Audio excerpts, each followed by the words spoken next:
قلبي وقع فيكي.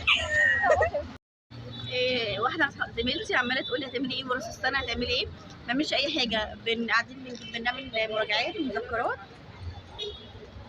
وراح اجيب قلقاس عشان بكره.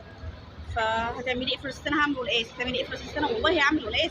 مش مصدقه ان انا مش هعمل حاجه، لان يعني هنعمل ايه؟ يعني هنعمل ايه زي كل سنه؟ هنعمل ايه؟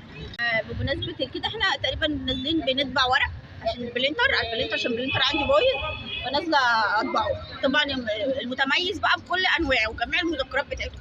فطبعا ايه، لان احنا عندنا سنه رابعه وكده، فدعاكم كده في الدعاء. هتعملوا ايه في السنه الجديده؟ هقول لكم اعمل ايه في السنه الجديده.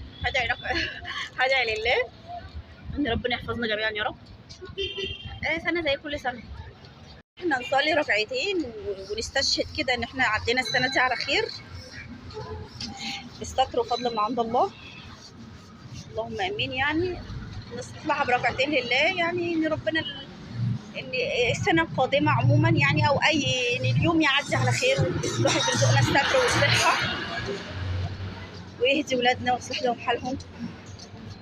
وعادي والله، في ناس بتصلي ركعتين، وفي ناس بتدعي، وفي ناس بتقرا سوره البقره، وفي ناس بتقرا السوره اللي عندها اللي عليها، وعادي يعني. اللي اصل احنا مش يعني مش بتاعنا، يعني مش بتاعنا يا جماعه يعني.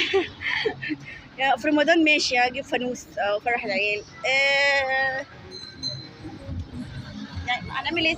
يوم زي يوم، الحمد لله ان هو انعم علينا بالستر والصحه، خلاص نعمل ايه؟ والله تعالوا اتفرجوا على الشوارع، دروس ومنازل.